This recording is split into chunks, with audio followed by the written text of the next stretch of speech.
Parabéns às crianças da infância missionária também, a Cris. Então vejam que Jesus, ele costumava ensinar por meio de como? Parábolas. O que é uma parábola?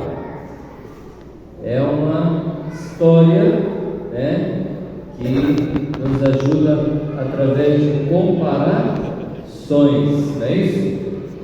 Então vejam que não só Jesus, mas os judeus tinham esse costume de ensinar por meio de parábolas, porque as parábolas, para a gente entender a parábola, a gente de alguma maneira tem que entrar como?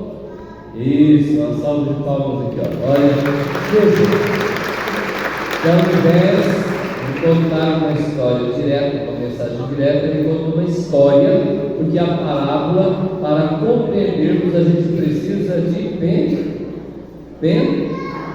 pensar. Você tem que pensar o que personagem daquela parábola eu identifico, qual é a moral da história. Vejam que Jesus contava parábolas, mas também os outros textos mostram parábolas que nos faz pensar, e de uma maneira mais ampla. Na primeira leitura fala de uma árvore que caiu. Você lembra o nome dessa árvore? É uma árvore usada para fazer móveis, é uma árvore que a gente chama, vocês crianças talvez não saibam, a gente chama de madeira de lei, uma madeira de alta qualidade. Então essa árvore, ela se chamava cedro, é uma árvore muito valiosa, E essa árvore, ela caiu, E aí fala que foi lá e tirou o broto dessa árvore e plantou aonde? Numa alta montanha. Então isso representa a dinastia de Davi, o reinado de Davi. Davi foi o grande rei de Israel, mas depois ele caiu, Significa o quê?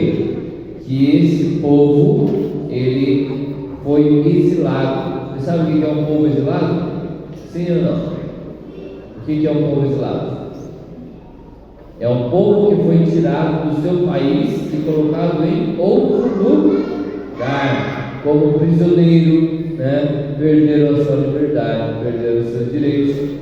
É como essa árvore que caiu. Era uma dinastia, o rei Davi caiu, mas Deus fala através do profeta que ele vai tirar um ramo, um broto daquela árvore e vai plantá-la novamente, e dali vai surgir novamente uma grande árvore. Então foi o que aconteceu com o povo de Israel. Eles pensavam que já estava tudo acabado, mas não. Depois eles foram libertados e o povo foi reconstituído. E fala que aquela árvore, ela iria abrigar muitos. Isso. Então a árvore iria abrigar muitos pássaros.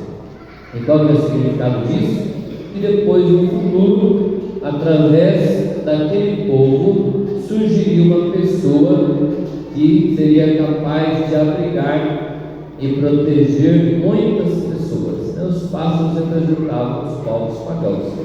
E essa pessoa que nasceu desse povo, o nome dela é Jesus. E nós estamos todos aqui como se fôssemos pássaros, protegidos por essa grande árvore. O Evangelho de hoje mostra também a parábola do grão de... O que vocês ouviram, Tiago? Grão de mostarda. Eu não sei se vocês já viram, mas a semente de mostarda é bem grande ou bem pequena? Parece um abacate? Uma semente de abacate ou é bem pequenininha? Bem pequenininha. E depois que ela é plantada, ela se torna um arbusto, uma hortaliça bem grande, também capaz de acolher os Como fala no Evangelho, ela se torna hortaliça grande, capaz de acolher os pássaros. Então vejam a semelhança da primeira parábola com aquela que Jesus conta. Então, qual que é a moral da história aí? Esse grão de mostarda, Jesus está comparando ele com o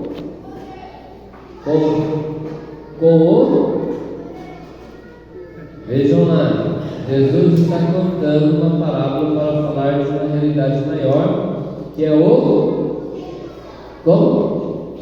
Isso, uma salva de palmas. Reino do céu. Olha só, que coisa linda. Ele conta duas histórias nesse Evangelho. A primeira mostrando a diferença entre o início da mostarda, que é uma semente bem pequena, e depois ela se torna grande. Então mostra como o reino de Deus começou por meio de Jesus. Jesus chamou um monte de gente importante, doutores, para ser seus apóstolos, ou foram pessoas simples? Como? Pessoas simples, né? Um pescador faz faculdade para ser pescador, sim ou não? Não, né? Olha, o primeiro papo foi um pescador. Então outros pescadores também, pessoas muito simples, e vejam o tamanho que ficou, né, um projeto do Reino de Deus. Já faz 2000 anos e milhões de pessoas se tornaram cristãs, ou seja, quiseram ficar sob a proteção daquela planta de mostarda. Então mostra que o Reino de Deus começa humilde, como um grão de mostarda, e depois ele se torna grande. Quantos impérios já caíram, né, depois do cristianismo? Qual que era o grande império no tempo de Jesus? Vocês se lembram? Que a gente fala nos Evangelhos? Era o império? Começa com R. Como? Olha só, gente, era um império poderosíssimo, dominava tudo. E o que aconteceu com o Império Romano? Está até hoje aí ou caiu por terra? Né? Caiu por terra. Mas o reino de Deus continua vivo. A igreja, seu projeto. Depois tem uma outra parábola que Jesus fala da semente. Vamos ver se vocês se lembram dessa. O agricultor que planta a semente e eles falam que a semente cresce. Como que ela cresce? Vocês se lembram? Não. Ele fala que ela cresce o agricultor coloca a semente na terra. O que ele tem que fazer para a semente crescer? Mas é ele que faz a semente crescer? Sim ou não? Não. Quem faz a semente crescer? Deus. Você pode colocar a semente lá, mas você não tem o poder de fazer a semente crescer. Ela já sabe o que ela tem que fazer, sim ou não? Porque Deus já colocou aquilo na própria semente. Então ele diz: a semente cresce por si mesma. Parece um milagre. Será que dá para perceber a semente crescendo assim? Ou ela cresce sem a gente perceber? Você consegue ver a semente dar um salto assim e ficar desse tamanho? Não. Então vejam, ele diz que o reino de Deus, ele cresce de uma forma miraculosa. Quando você menos percebe, o reino de Deus vai se expandindo e vai crescendo. Foi o que aconteceu no início. O Império Romano, os judeus tentando matar os apóstolos, mataram Jesus, e eles conseguiram impedir o crescimento do reino de Deus, sim ou não? Eles conseguiram impedir o crescimento da igreja? Não, a igreja está aí depois de 2000 anos e, de uma forma extraordinária, aquele grupo de pessoas humildes junto de Jesus começaram a anunciar o Evangelho, e ele continuou crescendo e continua até hoje. Então, ou seja, o reino de Deus é humilde, mas ele cresce e protege muitas pessoas. O reino de Deus acontece, mas quem faz a maior parte do reino de Deus acontecer é o próprio Deus. Como aquela semente que o agricultor semeia e cuida alguma coisa, mas quem faz a semente crescer quem ensina a semente a produzir a espiga é o próprio Deus. Então é Deus que faz a maior parte. Agora, da nossa parte, cabe tomarmos a decisão de fazermos parte do reino de Deus, porque ele vai acontecer de qualquer maneira. Ou nós participamos do reino, ou nós ficamos de fora. Então nós não podemos permitir, ter uma vida fora do projeto de Deus. Então vamos pedir a Deus a graça de também fazermos parte, de permitirmos que Deus possa agir na vida de cada um de nós. E também na outra leitura, não lemos hoje, mas ela fala que nós somos todos peregrinos.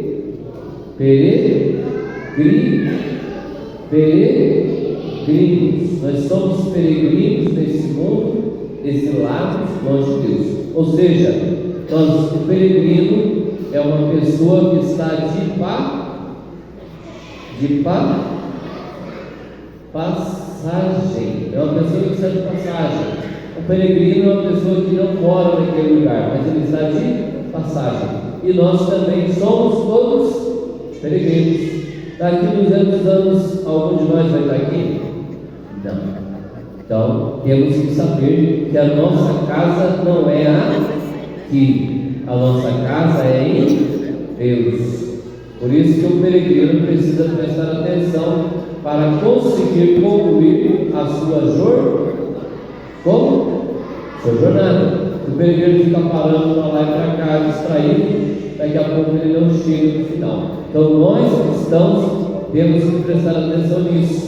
Estamos focando na nossa meta final, que é Deus, sim ou não?